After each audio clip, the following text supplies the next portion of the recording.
The Los Angeles Clippers have been on a tear over the past 2 months, and while the play of both Kawhi Leonard and James Harden has been huge for this team's success, another big factor has been the play of Paul George, who's made some pretty substantial changes to his game in order to effectively coexist with the Clippers' other stars.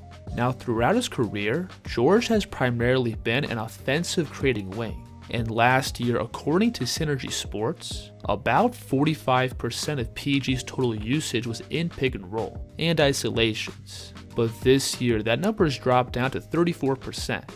However, when we look at George's actual production on the court, he's pretty much putting up the same numbers he did last year, except his effective field goal percentage is slightly higher.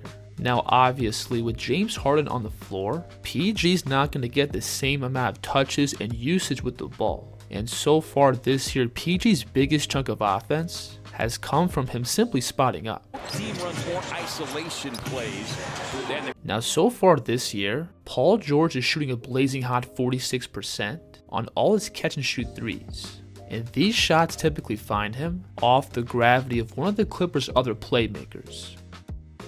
You'll see James Harden here catch off this handoff, then immediately turn the corner, and Harden's ability to both score and hit this roller pulls 3 defenders down across the paint, which frees up George behind him for this catch and shoot 3. Now here we have Harden playing a pick and roll on the left slot, and as he hits this pocket pass to the roller, notice again how the defense is pulled all the way across into the deep paint, which opens up this practice shot for George.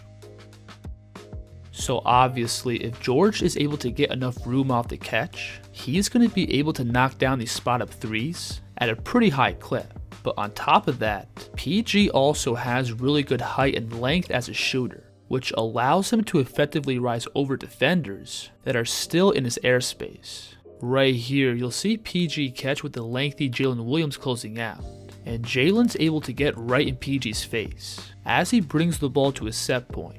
But George from here still has the reach to extend the ball over Jalen's contest.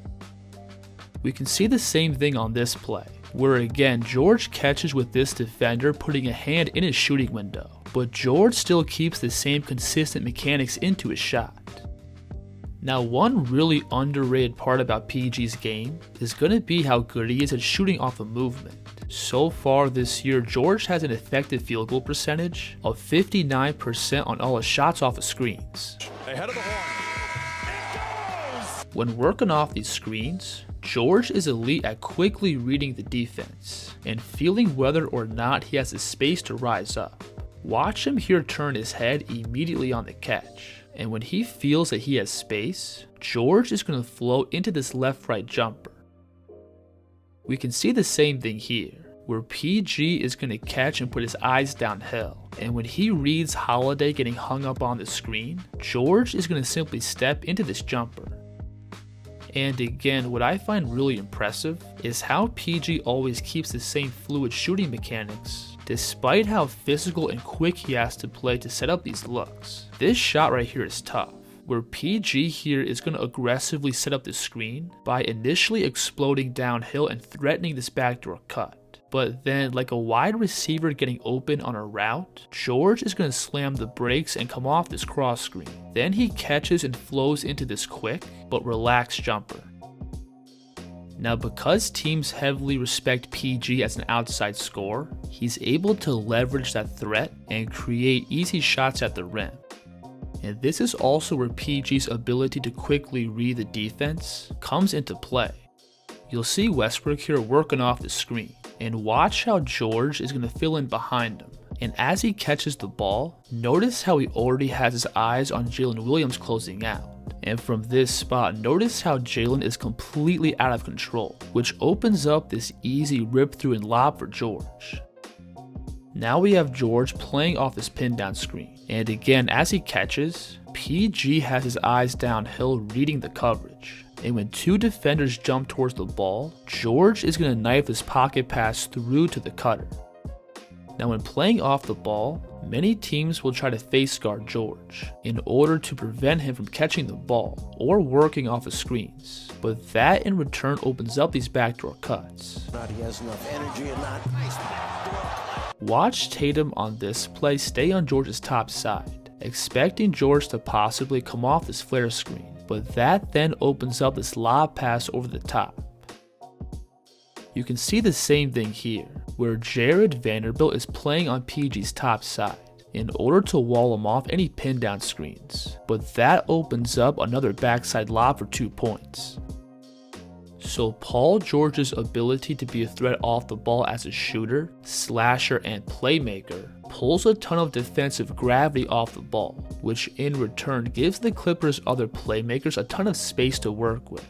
Right here you'll see PG blast off this pin down screen, and notice how he pulls all of Phoenix's size out of the paint, which then gives Kawhi the advantage to catch and finish over the Suns' smaller backline defense. Now on this play, you'll see George working off this cross screen, and notice how he pulls the attention of these two off-ball defenders, which then leaves Grayson Allen on an island defending Harden, and that's a matchup I'm sure the Clippers are happy to play with. So the Clippers are pretty much putting defenses in a lose-lose situation. If they overcommit to George off the ball, they're gonna give Kawhi and Harden plenty of space to play one-on-one. But then if they overcommit to those guys on the ball, they now give George the space to score and play make off the ball. Right here you'll see Harden playing in isolation, while George is working off his pin down screen on the weak side. And notice how Jusuf Nurkic here completely ignores PG off the ball and slides over to provide extra help on Harden. But that now gives George all this open space to cut into, and he's able to pick up a head of steam on the catch and draw the N1. Now on top of all that off-ball scoring, PG also has the skill and talent with the ball that he can generate offense himself. One thing the Clippers love to do is let George isolate in the mid-post, where he has the length and shot making to rise over smaller defenders, plus the footwork to create space if need be. This bucket right here is tough, where right off the catch George is going to split his stance and flow into this jumper by turning over his left shoulder. And as he rises up, notice how his right foot is slightly angled back, but to get himself squared up, watch how George is going to rotate his hips as he elevates.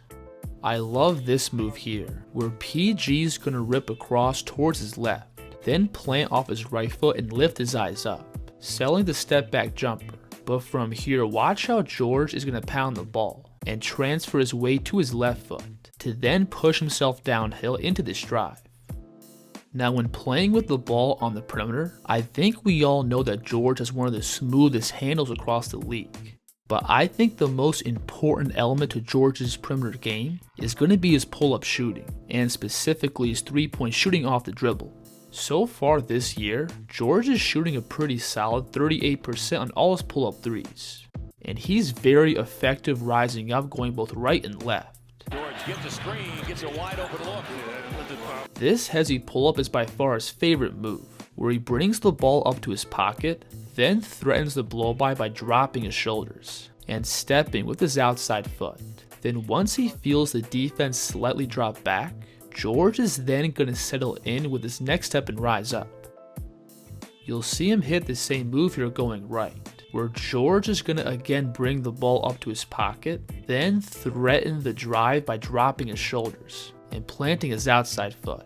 Then he's going to flow into this jumper once he settles his next step.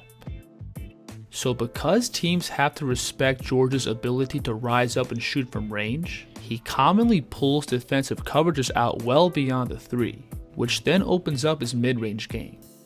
Now off the dribble, PG for sure has the ball on a string, but he's also very physical off the dribble, being able to both initiate heavy contact to then keep his balance as he separates for his jumpers. You'll see Derek White here pressure George over the screen, and watch how George is going to stop and briefly pull out his attack, to then quickly re-attack by putting his shoulder into White's body and giving him a bump to separate.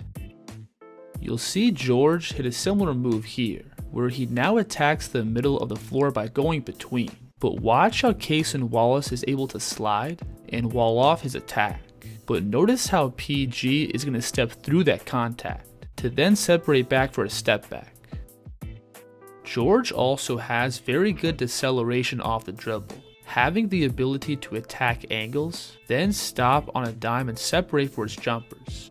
This move here is tough, where the Suns briefly double him here with the ball. So in response, George is going to float all the way back to the 3, to then pound the ball and re-attack downhill. And from here, he has the lower body strength to stop on a dime into this right-left pull-up. And similar to his 3-point shooting, George is very comfortable separating and rising up into jumpers going both right and left. And that always gives him the option to stop and pop these pull-ups.